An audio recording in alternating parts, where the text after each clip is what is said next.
Hello friends, അപ്പം നമ്മൾ നോക്കുന്നത് ജുജുത്സു കൈസൻ്റെ എപ്പിസോഡ് 12 ആണ്. മുന്നത്തെ വീഡിയോ കണ്ടിട്ടില്ലെങ്കിൽ വേഗം പോയി കണ്ടിട്ട് വരിക. പിന്നെ നിങ്ങൾ എൻ്റെ വീഡിയോ ആദ്യമായിട്ട് കാണുന്നതാണെങ്കിൽ ലൈക്കും സബ്സ്ക്രൈബും പിന്നെ നിങ്ങളുടെ അഭിപ്രായങ്ങളും നിർദ്ദേശങ്ങളും കമൻറ്റായിട്ട് അറിയിക്കുക. അപ്പോൾ നമുക്ക് വേഗം തന്നെ കഥയിലേക്ക് പോകാം. എപ്പിസോഡിൻ്റെ ഓപ്പണിംഗ് സീനിൽ തന്നെ ഒരു വലിയ കോർട്ടാണ് കാണിക്കുന്നത്. അവിടെ മിഗൂമി റിജിക്ക് വേണ്ടി വെയിറ്റ് ചെയ്ത് നിൽക്കുകയാണ്. മിഗൂമിനെ അവിടെ കണ്ടത് റിജി അപ്പം തന്നെ അറ്റാക്ക് ചെയ്യാൻ തുടങ്ങുന്നുണ്ട്. ഇവൻ പെട്ടെന്ന് തന്നെ അവിടേക്ക് 2 ട്രക്കിനെ കൊണ്ടുവരുന്നുണ്ട്. പക്ഷേ മിഗൂമി അതിന് മുന്നിൽ എത്രയും പെട്ടെന്ന് മാറുന്നുണ്ട്. പിന്നെ അങ്ങോട്ട് പൂച്ചട്ടി കത്രിക പോലുള്ള എല്ലാ സാധനങ്ങളും കൊണ്ടുവന്ന് മിഗൂമിനെ അറ്റാക്ക് ചെയ്യുന്നുണ്ട്. മിഗൂമിക്കാണ് അടി കിട്ടാതെ വേറെ ഒന്ന് തടയാൻ പോലും പറ്റുന്നില്ല. അതേപോലെ തന്നെ സ്പീഡിലാണ് ഓരോരോ അറ്റാക്ക് വന്നുകൊണ്ടിരിക്കുന്നത്. അങ്ങനെ മിഗൂമി അവിടെ അടി കിട്ടി വീഴുന്നുണ്ട്. അപ്പോൾ റിജി പറയുന്നുണ്ട്, ഓ ഇവൻ്റെ അടുത്ത് ഇനി പവറൊന്നുമില്ല, ഇവൻ ഇപ്പോൾ തന്നെ കൊന്നുകളയാന്ന്. അപ്പോൾ തന്നെ മിഗൂമി ഡൊമൈൻ എക്സ്പെൻഷൻ ചിമോറോ ഷാഡോ ഗാർഡൻ.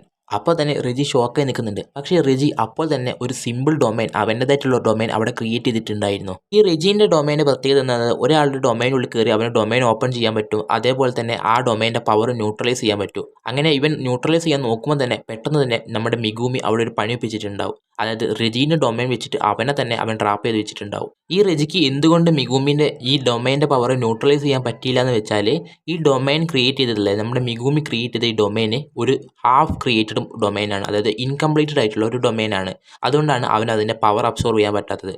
പെട്ടെന്ന് തന്നെ മിഗൂമി റെജിനെ വാരിക്കൂരി അടിക്കുന്നുണ്ട്. അതായത് റെജിക്ക് ഒരു അടി പോലും തിരിച്ചു കൊടുക്കാൻ പറ്റുന്നില്ല. അത്രയ്ക്ക് അടി നമ്മുടെ റെജി വാങ്ങിക്കൂട്ടുകയാണ്. ഇത്രയ്ക്കും അടി വാങ്ങിയ റെജി അവന് തിരിച്ചൊരു പണി കൊടുക്കണം എന്ന് പറഞ്ഞിട്ട് അവൻ്റെ പവർ യൂസ് ചെയ്യുന്നുണ്ട്. അപ്പോൾ തന്നെ മിഗൂമി പറയുന്നുണ്ട്, എടാ മോനെ നീ മോളോട്ട് നോക്കിയേ. പെട്ടെന്ന് തന്നെ അവൻ്റെ ആ ഷാഡോ എലിഫൻ്റ് ഇല്ലേ അതിനെ അങ്ങോട്ട് കൊണ്ടുവന്ന് റെജിയുടെ മേലേക്ക് തള്ളിയിടുന്നുണ്ട്.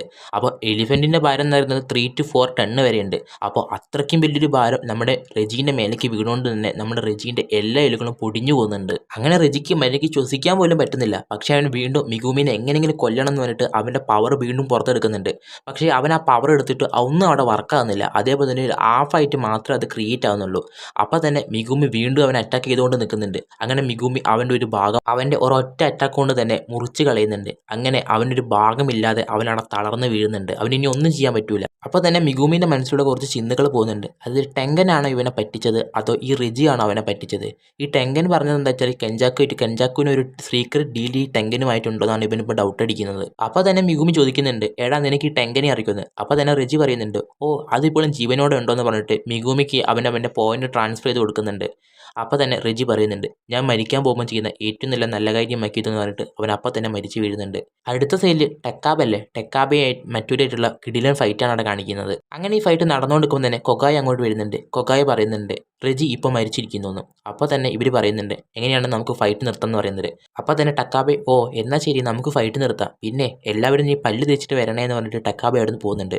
അടുത്ത സീനിൽ മിഗൂമിനെ പറ്റിച്ച ആ പെണ്ണിനെ മിഗൂമി കൊല്ലാൻ പോവാണ്.